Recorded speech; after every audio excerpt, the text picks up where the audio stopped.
রাধে রাধে বন্ধু, আশা করি সবাই ভালো আছো। আজকে পটলের চুচা দিয়ে লাড়া বানাবো। তার জন্য পেঁয়াজ, রসুন আর কাঁচা লঙ্কা লাগবে। আর প্রেসার কুকারে পটলের চুচাটা 3-4 সিটি মেরে নিব।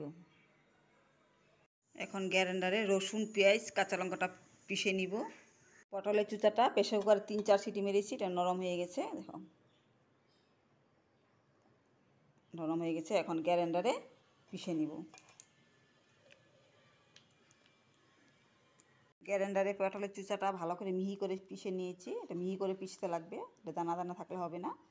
আর সাথে কাঁচা লঙ্কা, পেঁয়াজ আর রসুন গ্রাইন্ডারে পিষে নিতে একদম মিহি। এখন চলো গিয়ে আমরা বানাই দিয়ে দেখি। প্রায় গরম হয়েছে, তেল দিব। রান্ধনী তনুজা চ্যানেলে স্বাগতম। আশা করি সবাই ভগবানের কৃপায় ভালো আছো। মায়ের দুর্গা সবাইকে ভালো রাখুক, দুর্গা পূজাটা সবার ভালো যাক। তেলটা গরম হয়ে গেছে, পটল চুচাটা পিষে রাখাটা এটা ঢেলে দিব।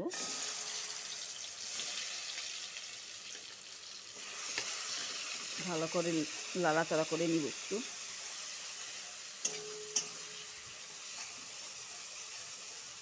পটল চুচাটা লাড়াচাড়া করে নিয়েছি, একটু পরিমাণ এখন নুন দিব, সাথে 1 চামচের মতন হলুদ দিব।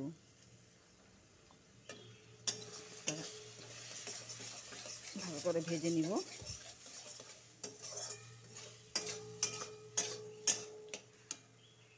এখানে লঙ্কা, কাঁচা লঙ্কা, রসুনের পেস্টটা ঢেলে দিব।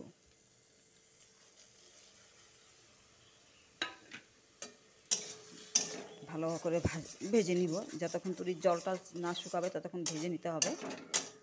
এটা সময় লাগে, কিন্তু খেতে দারুণ অনেক।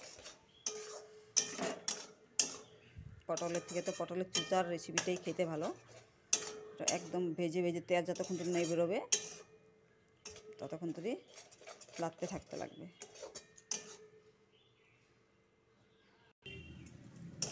এই পটলের চুচার রেসিপিটা একটু কম স্টিমে বানাতে লাগে, তবে একটু ভালো হয় খেতে।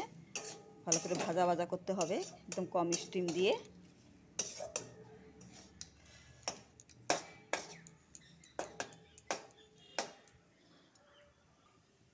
তো ভালো করে ভাজা ভাজা হয়ে গেছে। একটু মুখে দিয়ে দেখবে ভাজা হয়েছে কিনা।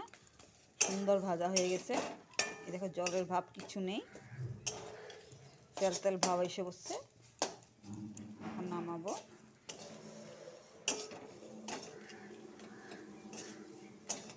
ভালো করে ভাজা হইলে নামাইতে হয়।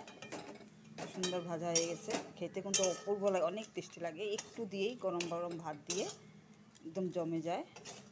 বেশি লাগে না, অল্প দিয়েই গরম ভাত দিয়ে ভালো লাগে। পটলের চুচা দিয়ে কে কে এইভাবে বানিয়ে খেয়েছো কমেন্ট করে জানাবে। দারুণ খেতে।